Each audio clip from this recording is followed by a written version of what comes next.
Alors, on est dans notre deuxième semaine de Parlons du Shabbat, de l'importance du Shabbat. On avait rapporté la semaine dernière le Talmud dans Masechet Shabbat qui avait dit que le Shabbat il s'appelle Matana Tova, un bon cadeau, un beau cadeau que Akadosh Baruch Hu, il nous a donné. On avait aussi expliqué que chaque chose, elle a de l'importance à partir du moment où on sait qu'il est important. Exemple, si quelqu'un vous donnait un diamant et il pense que c'est un bout de verre, alors il va le perdre. Quelqu'un qui sait que c'est un diamant, il va en faire encore beaucoup plus attention. C'est pour ça que Kadosh Baruch Hu, il a dit Matana Tova Yeshli Bevet Genazai, un beau cadeau j'ai dans ma maison et je veux savoir et je veux le donner au peuple juif. Tout d'abord, le Shabbat, on doit le considérer comme ce grand cadeau, chacun de nous, pour pouvoir y arriver. Tous les vendredis soirs, après on fait le schéma, on fait la bracha de Ashkivenu, et généralement, après qu'on fait Ashkivenu, on fait à la synagogue le Kaddish, à la maison, si on ne fait pas le Kaddish, on dit directement la Shemona Esrei. Le Shabbat, on a la coutume de dire Veshameru Bnei Israël Shabbat, la Asot Shabbat de Rotan Biritolam, ce verset, Benu Ben Bnei Israël. Tout le monde le dit, à part les Lubavitch. On va pas rentrer ici pourquoi ils le disent, pas les Lubavitch, mais les Séfarades, les Ashkenazes, ils ont la coutume de dire cette phrase Veshameru Bnei Israël, la As Shabbat. Dans cette phrase, on dit Shabbat Vayinafash. La Gemara, elle dit, qu'est-ce que ça veut dire Shabbat Vayinafash? Traduction, Shabbat, le Shabbat, Vayinafash, le repos. La Gemara dit, quelle est l'explication profonde du mot Vayinafash? La Gemara elle dit Vay Nefesh. Malheur à l'âme. Nefesh, c'est l'âme. On sait que l'âme, elle a 5 catégories. Nefesh, Ruach, Neshama, Chaya, Yechida. 5 parties dans l'âme. Et Shabbat, on a une Neshama Yetera. Alors la Gemara dit Vayinafash, Vay Nefesh. Malheur à notre âme. Le Baal Shem Tov lui demande la question et il dit je comprends pas. Quand Shabbat y rentre, on dit cette phrase Vay Nafash, Vay Nefesh, malheur mon âme. A priori, on aurait dû dire cette phrase à la fin du Shabbat. Quand la Neshama elle va partir, on devrait se lamenter que Vay Nafash, que notre âme elle est partie. Pourquoi à l'entrée du Shabbat on dit Vay Nafash? Il nous dit le Baal Shem Tov. C'est comme un homme, il a un cadeau. Imaginez-vous, vous recevez un cadeau magnifique, une semaine, dans un bateau, 5 étoiles, avec tout compris, tout servi. Au moment où vous allez rentrer dans le bateau, qu'est-ce que vous allez avoir? Vous allez être très content ou très contente. Mais vous allez avoir un petit peu de peine. Que quoi? Que ça va durer qu'une semaine, que ça va durer qu'un jour, que ça va durer qu'un moment. Pareil, au moment où le Shabbat y rentre, la Kedusha, la sainteté du Shabbat, elle est tellement grande qu'on a quelque part un peu de peine, que malheureusement on pourra le vivre que 25 heures à la place de le vivre pendant toute la semaine. C'est pour ça qu'à l'entrée du Shabbat, on dit Veshameru Bnei Israël Shabbat, la Asa Shabbat de Rotan Biritolam, Beniu Ben Bnei Israël, Oti Leolam, Ki Shechami Maasar Nadashem Vet Haaretz. Shabbat, Vay Nafash, Vay Nefesh. Malheur à nous qu'on ne peut pas avoir ce cadeau avec cette intensité durant les 24 heures. Vous savez que Shabbat s'appelle Matana Tova.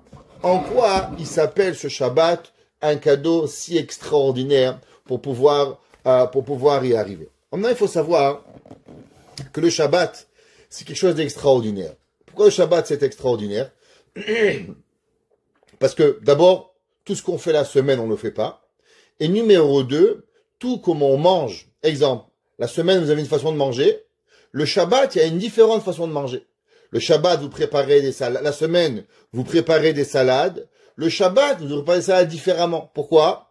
Parce qu'il y a des lois de cuisson, ce qu'on appelle bichoul. Il y a des lois de borer, de séparation. La semaine, vous avez un téléphone sur la table, vous le bougez. Le Shabbat, vous n'avez pas le droit. Mouktsé.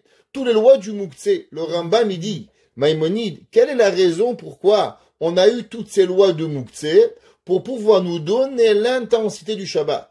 Ça veut dire que le jour du Shabbat, même nos gestes les plus anodins, ils deviennent différents. On mange pas pareil, on boit pas pareil, on ne dort pas pareil, on s'habille pas pareil. Toutes choses que l'on fait, même on veut parler Shabbat, même parler de certains sujets, il est interdit. Lire un livre, par exemple, vous avez envie de lire un livre le Shabbat, pas tous les livres sont permis de lire le Shabbat. Pourquoi? À cause qu'il y a certains livres qui sont interdits à la lecture de Shabbat. La Torah nous dit même la façon de marcher. La semaine, on doit marcher vite pour aller au travail. Le Shabbat, on marche doucement. Notre façon de marcher, elle a une différente intonation, un différent geste, comment le Shabbat, il doit exister. La Gemara, dans Masechet Kiddushin, elle nous dit une phrase comme suit. La Gemara, elle dit, Yashav velo avar avera, notnim lo schar keose mitzvah. La Gemara, elle dit, à propos d'un homme, par exemple, il a eu l'envie de faire un péché. Exemple, un homme, il rentre dans un magasin, il a envie de voler une pomme. Il a envie de voler, il vole pas la pomme. Il dit quoi? Je vais voler. Moi, je suis religieux. Moi, j'aime Dieu. Moi, je vais être une bonne personne. Je vais pas voler. Il se retient de voler. La Torah, elle lui donne la récompense comme si qu'il avait volé et qu'il a empêché de voler.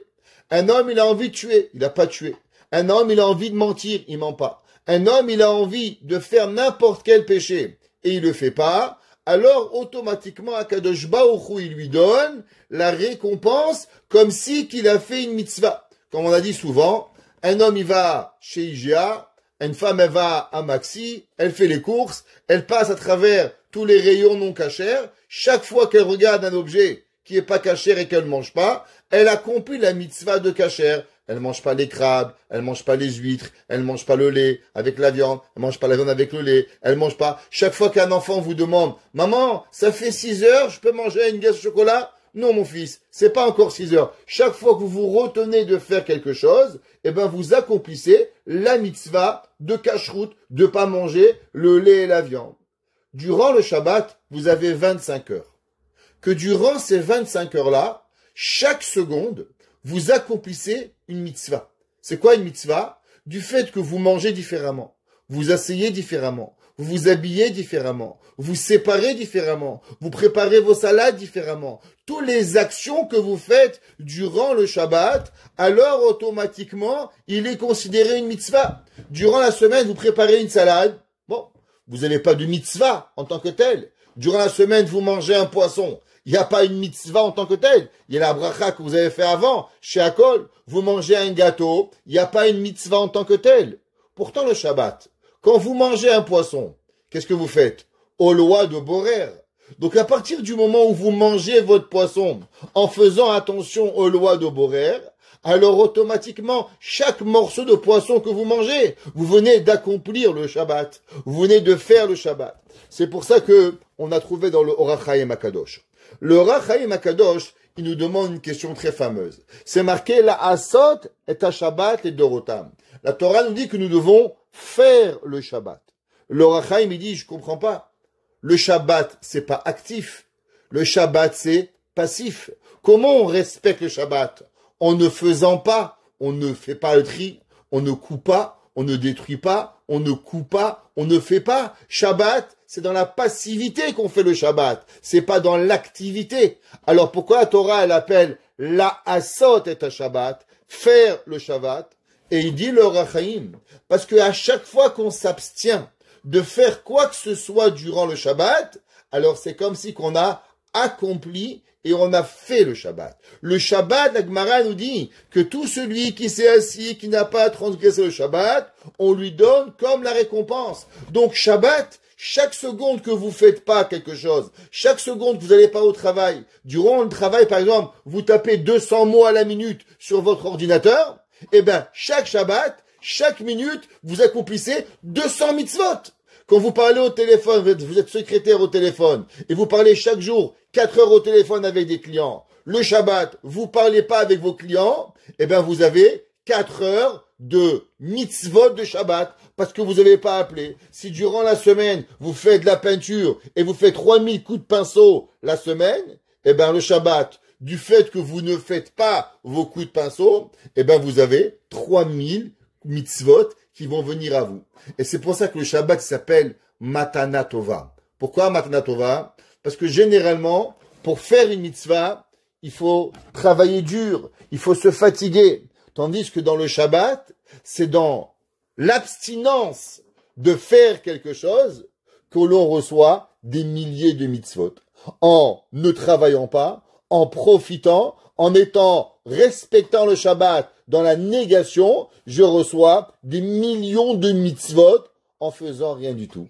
Et c'est pour ça que Shabbat s'appelle Matana Tova. Et c'est pour ça que c'est marqué la asot et Shabbat, parce que dans l'abstraction et dans l'abstinence de faire, alors c'est là qu'on accomplit le Shabbat et que l'on reçoit la récompense du Shabbat.